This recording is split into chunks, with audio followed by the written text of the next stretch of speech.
نحمده ونصلي على رسوله الكريم أما بعد فأعوذ بالله من الشيطان الرجيم بسم الله الرحمن الرحيم لقد كان لكم في رسول الله أسوة حسنة قال النبي صلى الله عليه وسلم المرء مع من أحب صدق الله العظيم وصدق رسوله النبي الكريم ونحن على ذلك لمن الشاهدين والشاكرين والحمد لله رب العالمين.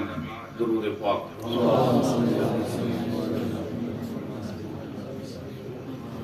ماشاءاللہ سب سے پہلے میں بزم حمد و نعت کے صدر محترم جناب حافظ محمد اذان سہلگہ صاحب اور سیکرٹری جنرل روح رواں قاری محمد انیس فاروقی صاحب اور تمام عمران کو مبارکباد دیتا ہوں اور دعا گو ہوں کہ ماشاءاللہ آپ نے اس ضلع راجن پور جو دینی حوالے سے دنیاوی حوالے سے بھی ایک پسماندہ ترین ضلع ہے اور اس علاقے کے اندر شرک و بدعت رسوم و رواج اور جہالت بہت زیادہ ہے اور اس ضلع کے اندر دینی مدارس مکاتب کے کم ہونے کی وجہ سے یہاں پر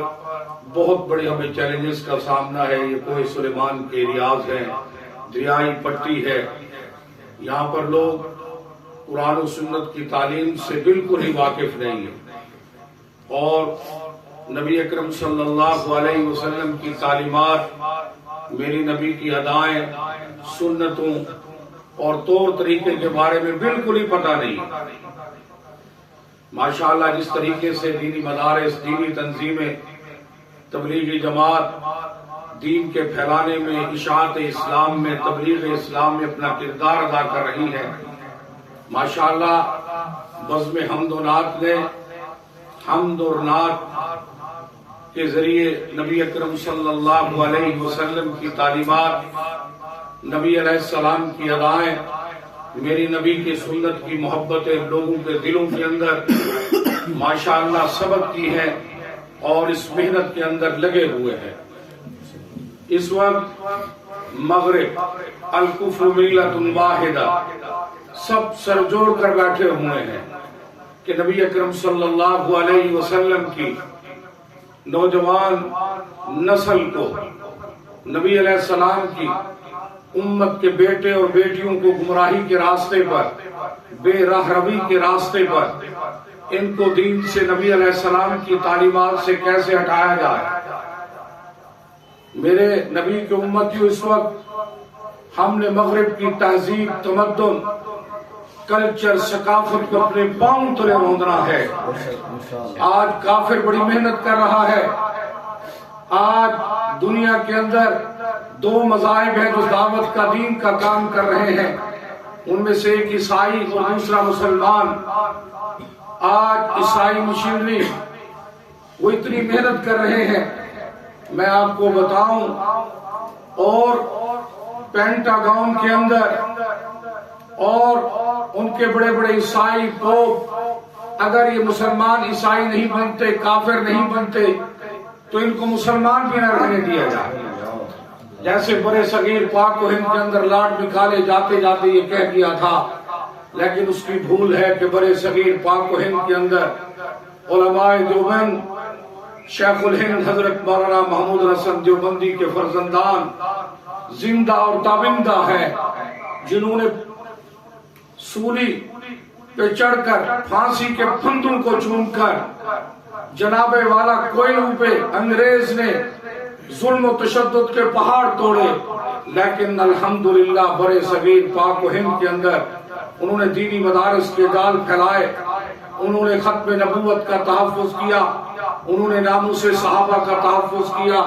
اور انہوں نے حفاظ اسلام کی جدوجہد کی. کہ آج اگر پوری دنیا کے اندر جائزہ لیا جائے، جاؤ افریقن ممالک کو دیکھو، یورپین کنٹریز کو دیکھو، تمام بر اعظم پہ نظر دوڑاؤ، آپ کو پوری دنیا میں سب سے زیادہ پاکستان کے اندر دینی تعلیم کہ میں دینی تعلیم کے مدارس مساجد اور علماء ملیں گے، تو بس میں حمد و نعت والوں آپ خراج تحسین کے مستحق ہیں کہ آپ نے اس دور کے اندر نبی اکرم صلی اللہ علیہ وسلم کی محبت کو، نبی کی سنتوں کو، نبی کی اداؤں کو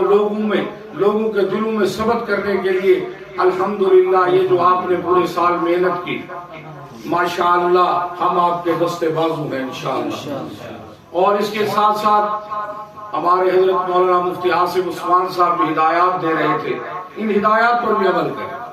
حکیم الامت حضرت تھانوی رحمت اللہ علیہ نے ہدایات لکھی ہیں کہ نعت ہمیں اپنے اکابرین حضرت سید امین گیلانی الحمدللہ فقیر ان کی زیارت کی ہے، انقلابی نعت خان ایسا جذبہ بھرا کرتے تھے قادیانیت کے خلاف، مرزائیت کے خلاف اور نفاذ اسلام کی جدوجہد کے لیے، ایسے ان کا کلام پڑھیں۔ اب سید سلمان گیلانی صاحب ایسے لوگوں کا کلام پڑھیں اور گائیکی کا انداز نہ ہو، ٹھیک ہے نا جی، اور اسٹیج پر آج کر ایسا ماحول ہے کہ علماء کا احترام نہیں ہوتا، تو علماء کا احترام نہیں، جب ایک عالم بیان کر رہا ہے تو آ کر آرام سے بیٹھ اور ایسے نعت خان پیدا کریں جو جن پر سنت رسول کے مطابق ان کی داڑھی ہو، کپڑے ہو، ان کی زیب و زینت ہو، ایسے نعت خانوں کو اسٹیج پہ لایا جائے جن کا گائیکی کا انداز نہ ہو، گانے کا انداز نہ ہو، ایسے الفاظ ہوں، ٹھیک ہے نا جی، سنت کے مطابق لباس ہو، داڑھی اور پگڑی ہو، ایسے نعت خانوں کو۔ جیسے آج کل دیکھ رہے ہیں کہ قاری صاحبانوں کے خلاف بھی جناب والا اب ایک آواز چلی ہوئی ہے، کیا پاکستان کے اندر قاری نہیں ہے کہ جن کی داڑھی نہیں ان کو اسٹیجوں پہ لایا جاتا ہے؟ تو ایسے نعت خان لائے جناب والا، اور ان کا کلام کے اندر عقیدہ توحید ہو، شرک و بدعت رسوم و رواج کی باتیں نہ ہو،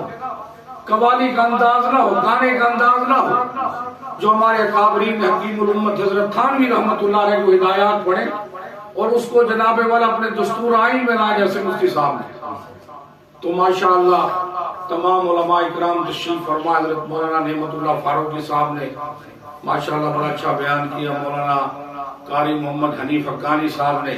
کہ اللہ کی رضا کے لیے جو بھی کام کرنا ہے اللہ کی رضا کے لیے کرنا ہے۔ ماشاءاللہ قاری حنیف حقانی، اصل بات یہ ہے آج ہم مار کیوں کھا رہے ہیں کہ شہرت کے لیے، نام و نمود کے لیے،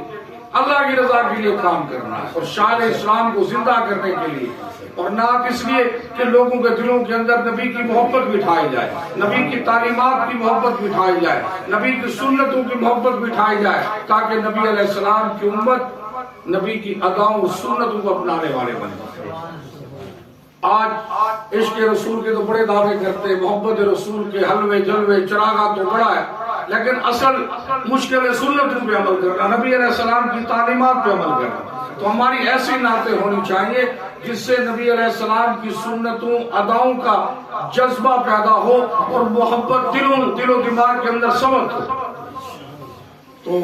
یہ بڑی ضرورت ہے اس وقت، گمراہی ہے، سوشل میڈیا بڑی ضرورت ہے، اس پر آپ اپنی نعتیں ڈالیں۔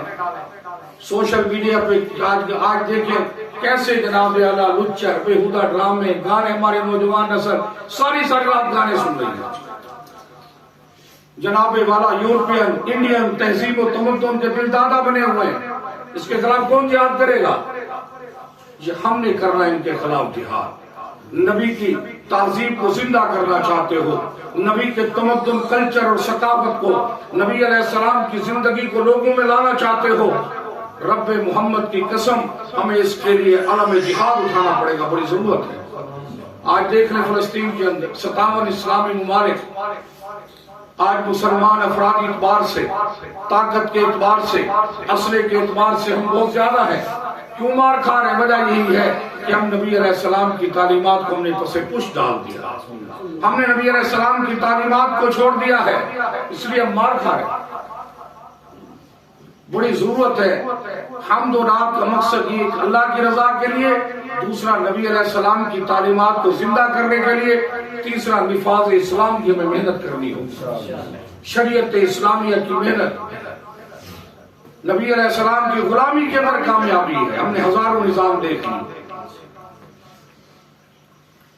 تو ہم ساتھ ہیں، ہمارا مرکزی ادارہ،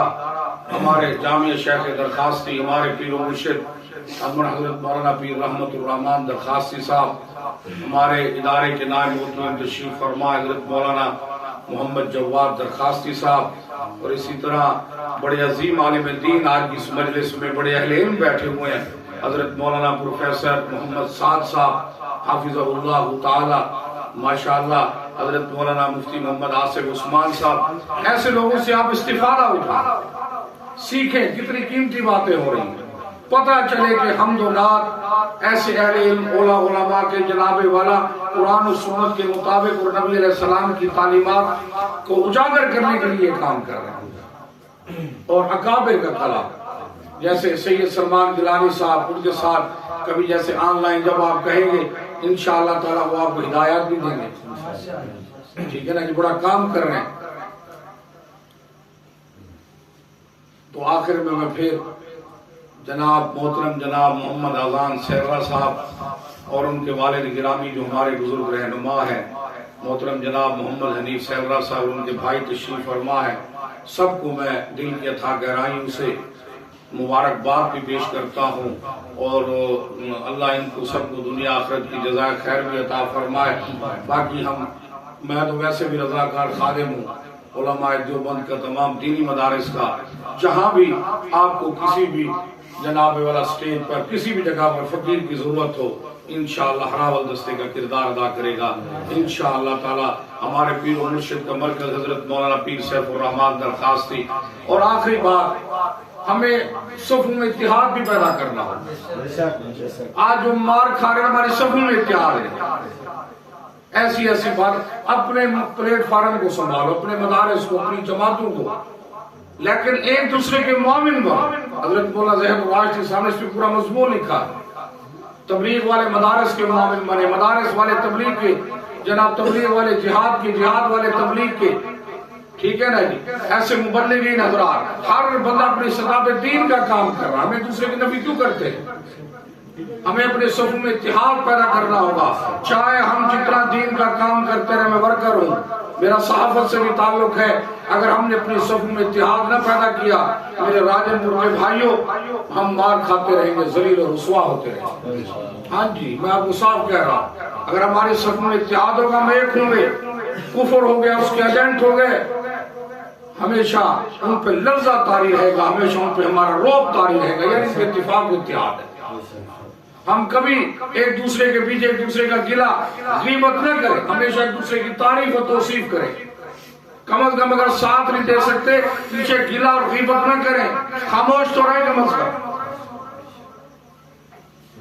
انشاءاللہ تعالی بس میں حمد و نعت، آپ نے بڑا اچھا بیڑا اٹھایا ہے، بڑا اچھا کام شروع کیا ہے، نوجوانوں کو لائیں، مقابلے کرائیں،